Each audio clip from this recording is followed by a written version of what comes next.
on top. Yo, no, I ain't the type to give up. If I do something, man, I do it till I get what I want. I turn a business out of nothing into something I love. I got a poker face, but honestly, I'm not one to bluff. I flip a switch, never miss, man, I always stay up. Don't let them see you, bitch, always have a plan to stay tough. This life ahead of you ain't easy, it was built to be rough. But that's what makes a personality, is tragedy, bruh.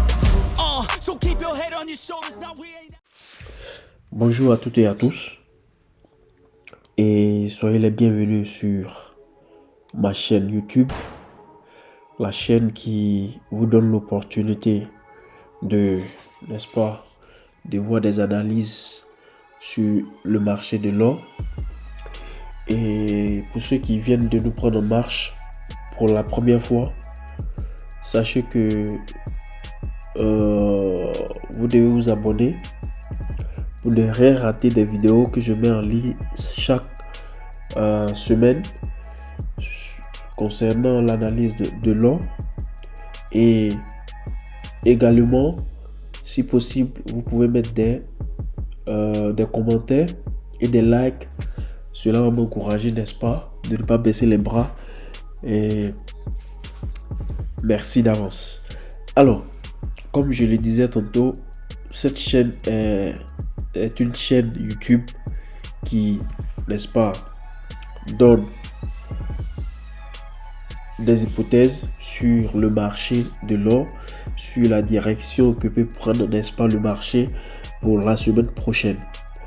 Et bien également, tout en passant sur, n'est-ce pas, quelques rappels sur ce qui s'est produit sur le marché de l'or la semaine écoulée. Alors, bref, nous allons passer très rapidement sur notre graphique. Et vous le savez très bien, la semaine passée, c'est-à-dire la semaine du lundi 29 avril au vendredi 3 mai a été, n'est-ce pas, une semaine, n'est-ce pas, du NFP. Voilà, le non-farm payroll. Ok. Et vous le savez très bien, lorsque vous êtes trader, vous devez savoir que chaque premier vendredi, n'est-ce pas, de chaque mois, nous avons ce qu'on appelle le non-farm payroll. Et puisque nous tradons, n'est-ce pas, le pair hors dollar, donc il est toujours important, n'est-ce pas, de prendre en compte les informations qui viennent sur le marché. Et ces informations, n'est-ce pas, vous le savez très bien, ce sont des informations qui bouleversent du moins le marché en quelque sorte. Alors, pour faire très rapidement ce rappel, avant de passer, n'est-ce pas, à l'analyse de la semaine prochaine, je vais tout simplement aller sur le site, ok, Forex Factory, ok, et sur ce site là, nous allons, n'est-ce pas, voir, n'est-ce pas, ce qui s'est passé durant la semaine dernière, ok, c'est-à-dire la semaine du lundi 29 au vendredi, ok, 3. Alors, comme vous le savez, le vendredi de chaque premier mois, le premier vendredi du mois de chaque mois, il y a ce qu'on appelle le non-farm payroll. Donc, le non-farm payroll employment change, ok, c'est une information qui, n'est-ce pas, qui regarde l'emploi, n'est-ce pas, sur au niveau de l'Amérique, et l'analyse sur, n'est-ce pas, l'emploi, n'est-ce pas, a toujours un impact sur l'économie de l'Amérique. Ok, donc du coup nous allons entrer sur l'information. Et déjà je vais vous dire que l'information a eu lieu à 14h30. ok, donc l'information a eu lieu à 14h30 et ici nous allons passer très rapidement sur le graphique et nous allons tracer, ok, une barre ok, une droite pour retrouver l'heure de 14h30. Comme ça, vous allez voir l'impact qu'il y a eu sur le marché. Donc 14h30, c'était à ce niveau-là. Ok. Et je vais mettre la droite en une couleur pour... Voilà. Je vais mettre ça en vert. Ok. Donc 14h30. C'est-à-dire l'information a eu impact à partir de ce niveau-là. Ok. L'information a eu impact à partir de ce niveau-là. Ok. Donc, qu'est-ce que l'information disait? Ok. Le nom de femme, ils ont dit quoi? Ils ont dit... Ok, ils ont dit quoi? Si jamais, on dit, il va lire, excusez-moi, je vais le lire rapidement en anglais et je vais essayer de traduire ça en français très rapidement pour qu'on puisse passer à l'analyse de la semaine prochaine. Mais cette information, ok, cette information qu'elle a est très capitale pour, n'est-ce pas, le résultat que nous allons avoir. Alors on dit change in the number of employed people during the previous month, excluding the farming industry. Ça, c'est le nombre, n'est-ce pas, d'employés durant le mois précédent, en excluant, n'est-ce pas, les sociétés agricoles. Ok. Maintenant, ici, on dit quoi? Actual greater than forecast is good for currency. Alors, lorsque vous voyez ici, en haut, ici, ils ont écrit quoi? Actual. Et ici, ils ont écrit quoi? Forecast. Et ils ont dit quoi? Lorsque le actual, c'est-à-dire le chiffre qui est à ce niveau-là, est grand que le chiffre de ce niveau-là, dans ce cas-là, l'information est favorable pour quoi? Pour la monnaie du dollar. Est-ce que vous comprenez un peu? C'est-à-dire, dans ce cas-là, puisque nous sommes sur le pair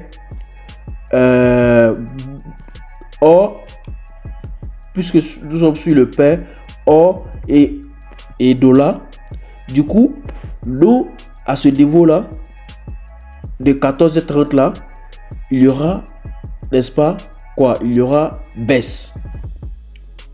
Il y aura baisse de la valeur de l'or et il y aura, n'est-ce pas, hausse de la valeur du dollar. Donc, nous allons bien identifier la zone pour voir après 14h30. Ok. Donc, vous voyez, ici, c'est la zone de 14h où il y a la droite là. C'est à 14h30 précise. Ok. Donc, ils ont dit quoi? Que cette information a été favorable, n'est-ce pas, pour la monnaie du dollar. Donc, du coup, normalement, la valeur de l'or devait baisser. Ok. Et le dollar devait faire quoi? Devait aller en hausse. Donc, puisque nous sommes sur ici, nous sommes sur l'or dollar et que c'est différent parce que c'est différent de dollar or. Donc, la base ici, c'est l'or. Ok. Et la monnaie du moins qu'on doit changer, c'est le dollar. Donc, ici, il doit avoir baisse à partir de 14h30. Ok, il doit avoir baisse. Donc, c'est ce qui s'est passé. Vous voyez, c'est ce qui s'est passé à 14h30. Il y a eu baisse. Ok, je vais plus aller sur quelques minutes encore. Alors, cette bougie verte là, grande bougie verte à 14h30 précis, c'était juste un mouvement, ok, pour remplir le quota, comme j'ai l'habitude de l'appeler, pour remplir, n'est-ce pas, le quota. Et certains appellent ça les mouvements du marché pour freiner les stop loss, n'est-ce pas, des personnes, c'est-à-dire d'aller toucher les stop loss de plusieurs traders. Donc, en quelque sorte, vous savez qu'à partir de 14h30, vous allez attendre le premier mouvement et ensuite penser, n'est-ce pas, au résultat et au résultat que nous avons ici pour entrer sur le marché. Alors, l'information de l'NFP que moi je vais écrire ici, NFP, ok. L'information de l'NFP, ça c'est l'influence. Je vais mettre ça ici. Ce mouvement là, ce mouvement qui est là avec la flèche qui est tracée, c'est l'influence de, n'est-ce pas, du NFP, ok. Donc ce mouvement qui s'est produit ici, c'est le mouvement qui a été, n'est-ce pas, provoqué par le NFP. Mais cela ne veut pas dire que le grand mouvement du marché, vous le savez, je pars sur 4 heures par exemple, ok, sur 4 heures, et le grand mouvement, vous voyez que le marché, n'est-ce pas, lorsqu'on voit comme ça, je vais mettre ça à une autre couleur. Vous voyez à partir de euro jusqu'en bas, vous voyez une baisse, ok, le marché est en baisse. Est-ce que vous voyez? Le marché est en baisse. Donc, le NFP, après que le marché est arrivé à ce niveau, le NFP a aidé, n'est-ce pas, le marché à toucher juste, voyez-vous où la bougie est arrivée. Ça a été influencé. Après le NFP, vous voyez comment le marché est redescendu jusqu'à ce niveau-là pour toucher le niveau, n'est-ce pas, le plus bas de la semaine précédente. Est-ce que tu vois un peu? Est-ce que vous voyez un peu? Donc, vous voyez que l'analyse fondamentale est très importante souvent lorsque vous faites, n'est-ce pas, votre trade. Prochainement, dans une vidéo, je vais parler de l'importance de l'analyse fondamentale et comment est-ce qu'on fait vraiment l'analyse du moins fondamentale. Ok? Donc, bref, sans plus tarder, nous allons passer, n'est-ce pas, à l'analyse du marché de la semaine prochaine. Mais bien avant ça, excusez-moi, je vais un peu parler des flèches que j'ai tracées ici la semaine passée. Donc, comme vous pouvez le constater, j'avais dit que si le marché cassait cette droite jaune, ok, cette droite jaune que vous voyez là, le marché allait descendre jusqu'à ce niveau-là. Donc, du coup, ce mouvement de flèche, ok, et que si ça recassait ici, ça allait faire un backtest, ok, avant de redescendre. Mais lorsque vous avez vu ici, lorsque le marché a fait le backtest, vous avez vu avec quelle bougie ça a cassé la droite jaune, avec une grosse bougie qui n'est rien d'autre que la présence d'un mouvement d'achat, ok. Donc jusqu'à retoucher notre droite rouge que nous avons tracé ici, ok, avant de commencer à faire ce petit range là, ok. Donc les hypothèses, ok, concernant le mouvement d'achat vers le haut n'ont pas été, n'est-ce pas, n'ont pas abouti. Donc du coup, ce mouvement, l'hypothèse concernant la cassure de la droite jaune là est prise en compte. Donc pour la semaine passée, ce mouvement là pouvait, n'est-ce pas, vous donner plusieurs pips. Voyez-vous, en une journée, vous voyez plus de combien de pips vous pouvez avoir, ok. Donc c'est un peu ça. Et je pense que après avoir eu ce nombre de pips pour la semaine, c'est déjà suffisant. Alors, bref, nous allons, n'est-ce pas, passer à la semaine prochaine. Alors, comme vous le savez tous, comme j'ai l'habitude de le faire, j'aime délimiter, n'est-ce pas, ma zone de travail. Donc du lundi, le marché du lundi 6 mai au du lundi 6 mai au vendredi 10 mai, ok, le vendredi 10 mai, et on finit à ce niveau là. Je vais mettre ça en jaune pour que vous puissiez voir un peu. Alors, comme vous pouvez le constater, dans le passé, j'ai dit, c'est-à-dire la semaine passée, j'ai dit, si jamais le marché arrivait à casser cette cette droite jaune là, il se pourrait qu'il y ait le backtest avant de repasser. Il y a eu effectivement le backtest, mais il y a eu la présence d'une bougie verte, une grosse bougie verte qui a cassé, n'est-ce pas, la droite. Donc du coup, l'hypothèse concernant la direction du bas a chuté, a été éliminée. Donc pour cette semaine-ci, ok, nous voyons déjà que pour la semaine dernière, la bougie s'est arrêtée avec disons une bougie verte. Ok, la semaine s'est arrêtée avec une bougie verte. Et nous avons également un mouvement, sans oublier, n'est-ce pas, la flèche, parce qu'il y a un mouvement, voyez-vous, de ce haut là, ok, en touchant, n'est-ce pas, ces deux, non, du moins c'est 3, il y a 1, 2, 3, même 4, parce que ici ça a touché, donc 4 niveaux. Donc ce qui veut dire quoi, cette droite est une droite à prendre également au sérieux. Dans le cas où le prix casse, cette droite là par exemple, la semaine prochaine, ça peut faire un petit backtest, n'est-ce pas, avant de rechercher cette zone là que nous avons touché dans le passé. Ça c'est la première hypothèse. Ok, la deuxième, si jamais la droite casse, la droite et le prix casse, du moins la droite rouge, ok, il peut avoir ce qu'on appelle le backtest. Ok, avant que le prix ne cherche à aller peut-être, excusez-moi, dans un premier temps à ce niveau là, va chercher ce niveau du passé. Ok, chercher à faire peut-être un backtest.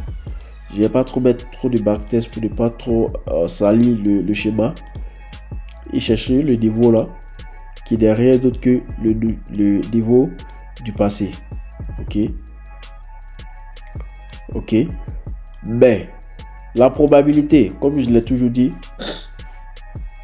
parce que lorsque vous voyez le marché, il y a vraiment un mouvement du bas, ok, de vente. Ok, il y a un mouvement de vente. Ok, je vais tracer ici. Trouver ou créer ce bas là. Ok, créer ce bas là. Donc du coup, si jamais le prix, ok, la semaine prochaine, le prix ne fait pas ce mouvement du haut là, ça va, n'est-ce pas, penser à casser cette droite jaune encore, et si possible faire backtest cette fois-ci et réussir l'hypothèse du passé en descendant et en arrivant vers le bas. Et si également possible, casser cette droite là, cette zone là, et arriver à un niveau, ok, à un niveau comme ça.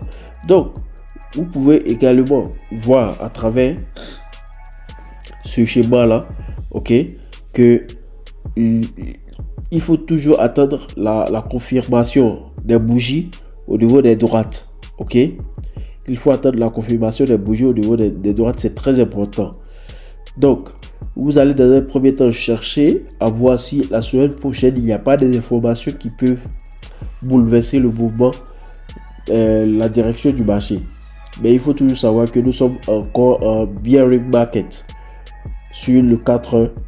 Ok, sur le graphique du 4 heures, nous sommes en bearish market, c'est-à-dire lorsqu'on voit ce mouvement là, on voit un mouvement de vente.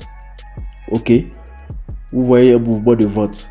Ok, donc il faut toujours attendre que le prix casse, n'est-ce pas, le niveau du passé pour, n'est-ce pas, chercher un bon mouvement vers le bas.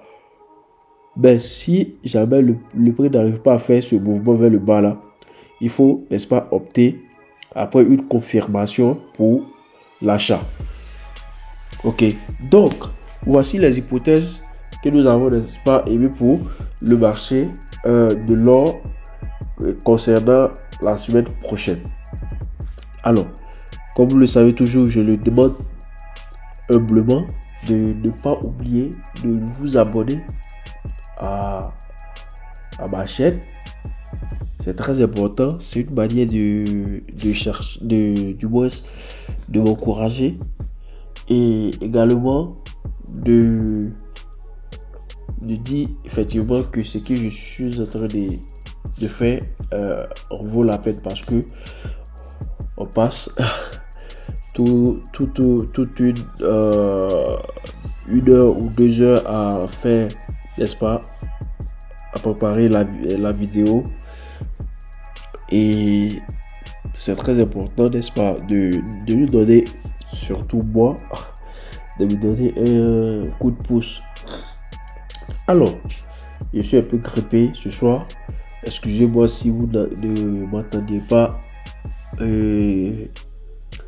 Il faut absolument que je fasse cette vidéo. Comme vous le savez tous, j'ai pris, n'est-ce pas, l'engagement de donner, n'est-ce pas, mon avis sur le marché de l'or chaque semaine que Dieu fait, qu'il pleut, qu'il neige, et bref, assez papoté. Donc, je vais comme ça vous souhaiter une bonne soirée.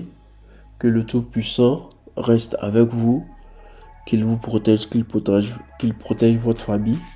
Et à nous revoir, n'est-ce pas, pour la prochaine fois. Ok, bonne soirée à vous et que Dieu vous gagne.